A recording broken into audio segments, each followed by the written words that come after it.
Now, this is several years ago, so edibles have changed quite a lot.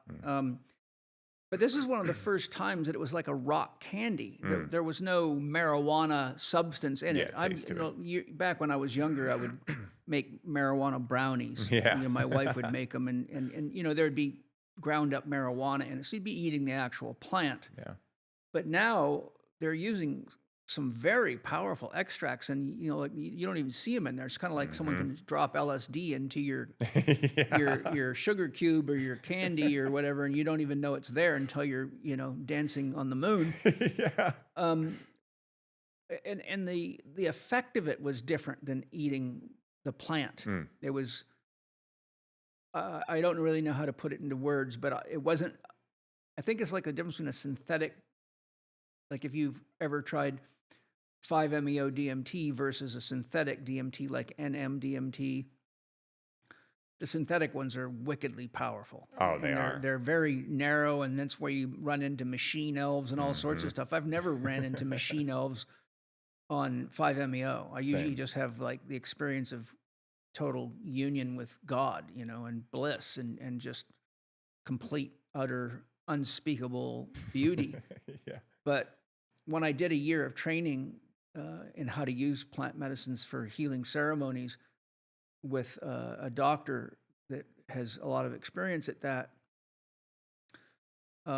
we did about 45 ceremonies privately so that I could learn and experience a wide variety of different medicines. And we went through all sorts of stuff, which I absolutely love because I'm built for that kind of stuff. Yeah. I got a real strong ego, so I can hold myself together even when the world's turning into snow. Yeah. But I remember that the experience of these synthesized molecules, and like if you compare, say, mushrooms to an LSD experience, it's LSD's like very, very clean. It's like one channel, but mushrooms can take you into many, many dimensions and many varieties of experiences, and even.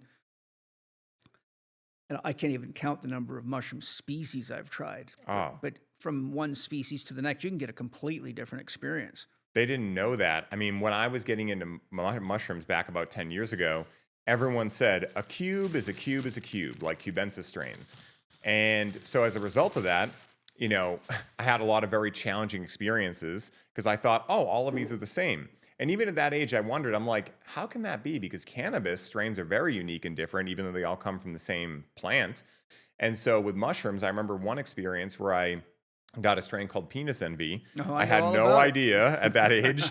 And we decided to make an 18-gram tea between two of my friends and I. That's a very deep ride. Yeah, that was aggressive. It became an ordeal rather than an experience very quickly. And I had never really had I had had some very powerful experiences with mushrooms to that point, but I only ever eaten mushrooms, and I had done about an eighth. This is my first time making a tea. We didn't even know if it was going to work. Oh, yes. So it hits us. We start laughing at something we're watching, and I get this triggering thought that my throat was closing up, I had eaten mold, and I was going to die, all within like a fraction of a second. So I try to play it cool, go to the bathroom, try to make myself puke. Nothing's coming up. And so after about 5 minutes, I start realizing, wait a minute, if I was really going to die, my throat would have closed up already. And at that point, I felt the cosmic laughter hit me. Yeah. And the mushrooms were like, we had to check you. And before you wrecked yourself, now go lay in your bed and see some cool visuals, man. I literally remember it like it was yesterday. And that was the trip that changed my life forever. So I totally understand what you mean with mushrooms. I mean, they can be aggressive. Yeah. And on that topic, I don't know if have you ever tried truffles? No, I've never tried truffles yet. Truffles are the mushrums that go under the ground. Yeah. And they don't have a fruiting body on them. Yeah, they're just like mycelium, basically. It just looks like a chunk of fungi. Yeah. And with the number of people that come here to visit me and know me, people are always handing me wild and exotic stuff. Here, try this. This will blow your mind. Yeah. And I tried, this is a couple of years ago now, I tried, I don't know, I did maybe 5 grams of a truffle that the person that gave it to me said, this is powerful stuff. But, I'm used to, I'm always interested in the most powerful stuff because I like a good, solid, deep journey. So, But man, it was like I was on ayahuasca. It had a really strong purging effect, and my Holy. guts were just aching, and I was having to breathe through my guts.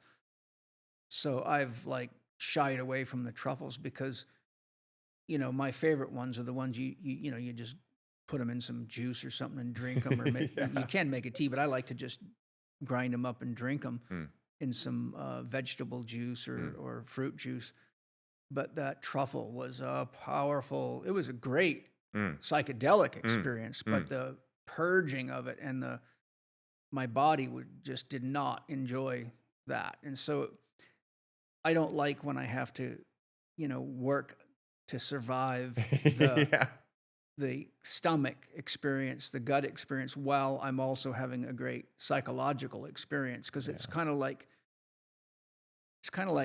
having sex with someone that bites and doesn't realize they're hurting you. It's like, oh, I was really having a good time until my something started to bleed. And no matter how many times you tell them, they just keep biting. There's no stopping them in this scenario. Exactly. The vampire lover. Yeah. Fortunately, I haven't had to suffer too much of that, but we start training programs for those. If you've ever wanted to learn to go deeper into connection with your soul, learn to listen to your instincts and get guided, which is a skill you can use in every aspect of your life, and stack rocks as a spiritual practice, and have the chance to be creative and develop your athletic ability, now's your chance. I have my upcoming Zen in the Garden workshop September the 27th. Just click the link below. You can learn all about it. I'd love to share a lot more with you here. My point I was leading to is, like, what are they doing now to the cannabis to make these edibles to where there's nothing that you can see in there, but they're really acting, to me, more like a drug. Like, I felt drugged on that stuff. I was like, this is nothing like edibles I've eaten before. And it was kind of like came with a bit of a hangover effect too. Like a green over.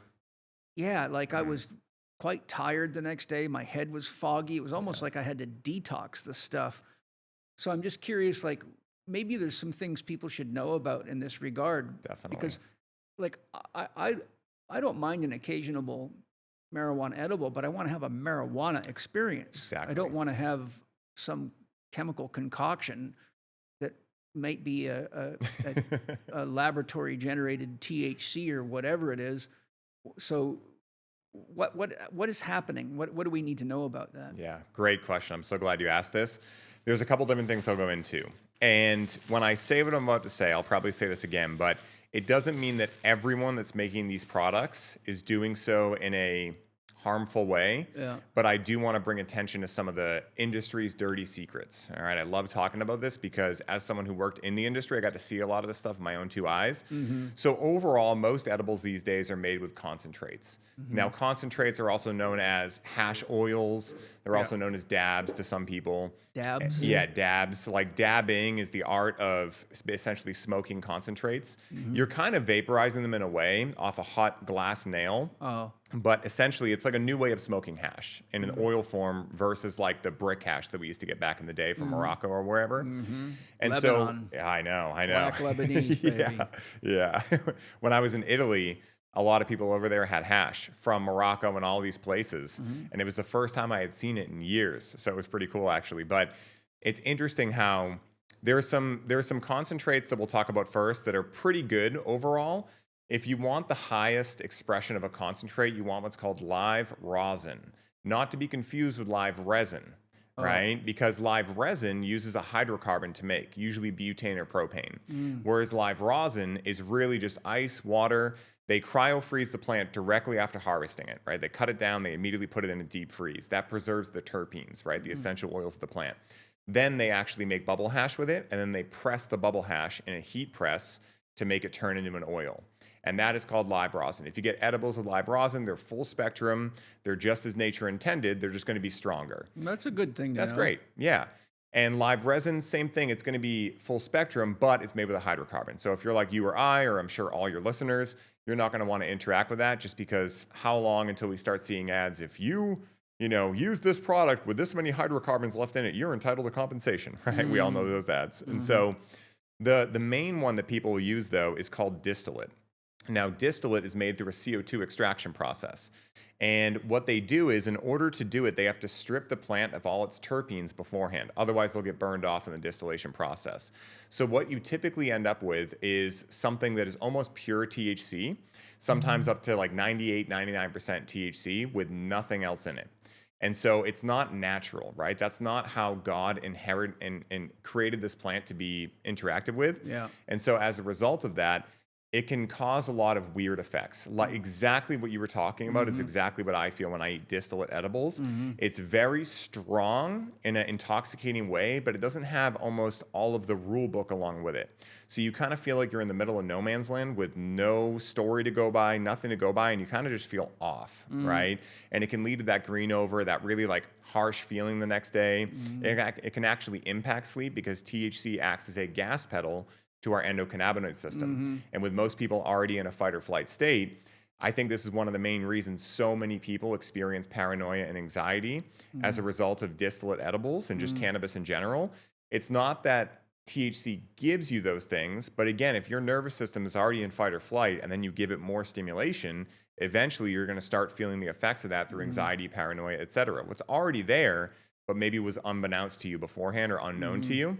And so most edibles are made that way. Now, here's the reason why distillate is not the best thing to go from. If everything I've said already doesn't give you some red flags, the thing is that if you have a grow operation or a vertically integrated dispensary where you have your cultivation, your lab, everything all under one roof, and you've spent millions of dollars getting this thing going, you have investors breathing down your back, and then you have something happen to your harvest, like powdery mildew or botrytis, right? Or any of these like mold issues. Yes. And even some insect issues, spider mites, whatever.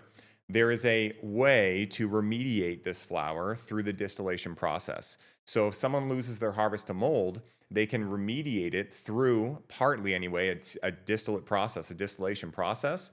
And what's going to happen when that happens is it will strip the mold out, right? I'm not saying mold's getting left in there, but as you know, plants have frequency and everything is energy. So what's the energy of a bunch of sick plants that weren't tended to correctly? Sickness. Yeah, exactly. Being given to medical patients after and sick people, Shit, you know? That's a bad idea. I mean, The feeling that I had, because now that we're talking about it, I felt like I just couldn't wake up. You know, if someone wakes you up in the middle of sleep and you're kind of like half in and half out, for at least a day, if not a day and a half, fortunately I had a couple of days before I had to start teaching, but I was just like, felt like I needed to drink 10 shots of espresso or something to turn my brain back on. I was living in, like walking in a fog. yeah, it's not natural, you know?